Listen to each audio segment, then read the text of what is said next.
How to find authenticity in your marketing. Hey, Sensei Sarah here, and I'm back with another incredible insights episode for every personal trainer who hates marketing or feels uncomfortable promoting themselves or their services. And this episode, we're going to be looking at how to find your authentic self so your marketing efforts feel more genuine and less awkward. So, first things first, let's clarify what we mean by your authentic self. Now, it's one of those phrases that's been used everywhere these days, but everyone has a different understanding of what it means. So, to me, your authentic self is the truest expression of who you are as a person and as a personal trainer. It's about being genuine, honest, and true to your values, beliefs, both personally and professionally. So ultimately, it's about understanding who you are as a person, what you stand for, and being able to demonstrate that throughout your business. And it's important to communicate this to your potential clients for many reasons. Firstly, pretending to be somebody you're not is really exhausting. And when it comes to marketing yourself and your services, pretending to be somebody else can seem like a good way out if you're not comfortable tooting your own horn, but it never works. It just makes everything you do feel sleazy, manipulative, and dishonest. And besides, unless you're a really good liar, people can usually tell when you're not being honest with them. So, secondly, is showing potential clients your true self is critical to building strong relationships with them. Now, many trainers shy away from this because they're scared of rejection. In reality, though, you're never going to please everyone. So, finding the types of clients who like you for who you are is much more rewarding and fulfilling for both of you. So, thirdly, you can't fully give yourself to your clients if part of your brain is worrying about how you're presenting yourself or trying to remember the persona you were pretending to be. When you're being truly genuine, you can just focus on what you're doing and do your very best for your clients at all times. So, how do you go about finding your authentic self as a personal trainer? Well, it's kind of a mashup between your own personal values and beliefs, your unique skills, and what impact you want to make on the world. So, firstly, you will need to take some time to reflect on what you stand for as a personal trainer and figuring that out what truly drives you to help others achieve their fitness goals. By understanding your own true values and beliefs, you can start to align your personal and professional goals with what really matters to you. So, next, identify your unique skills and strengths as a fitness professional. What sets you apart from other trainers? Maybe you have a special talent for motivating clients, or a deep understanding of nutrition, or a knack for solving complex movement pattern problems. Whatever it is, recognizing your own strengths will help you to better communicate your value to your clients. Now, consider the impact you want to make in the lives of your clients and the fitness industry as a whole. What legacy do you want to leave behind as a personal trainer? What do you aspire to inspire others to lead healthier lives? Let's start that again, shall we? Do you aspire to inspire others to lead healthier lifestyles? Or maybe you want to challenge the status quo in the industry. By picturing the impact you want to make, you can start to shape your self promotion and marketing efforts in a way that speaks to the kind of people that also align with your vision.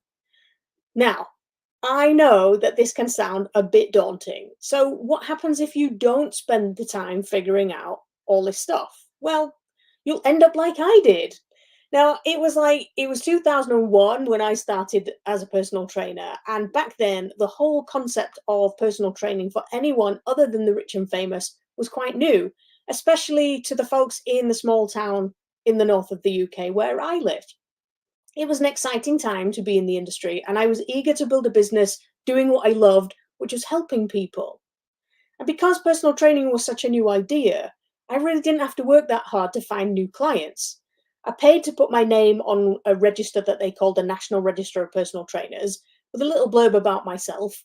And for a few years, I was one of only a handful of women on the list. So I would get a steady stream of new inquiries, and most of them would convert into paying clients. After all, if you're searching a register of personal trainers, you pretty much decided you want one. It's just a case of picking who's best for you. So I was comfortably doing 20 sessions a week as a mobile trainer, and my business even survived when I took a part time master's degree course and totally changed focus and became a sports injury therapist. It really felt like I was successful. But as time went on, I found myself becoming increasingly burnt out. The demands of treating so many patients each week had a toll on me, and I knew I needed a change. I tried to put my business online to help more people, but I didn't know anything about marketing because, well, I hadn't needed it up to that point. And I felt really uncomfortable trying to promote my services because I just feel uncomfortable saying good things about myself. I assumed that the problem was with the audience that I was targeting, or the product that I was offering, or the price that I was charging. And I spent years feeling like I was running just to keep up with a speeding train in my business, learning how to do all the things I needed to do to put my business online. And just as I was finally thought I was getting somewhere, COVID hit and it all fell apart. My clients' businesses dried up overnight with lockdown, which meant that they couldn't pay me. So I was forced to start looking for other ways to earn money before I ended up drowning in debt.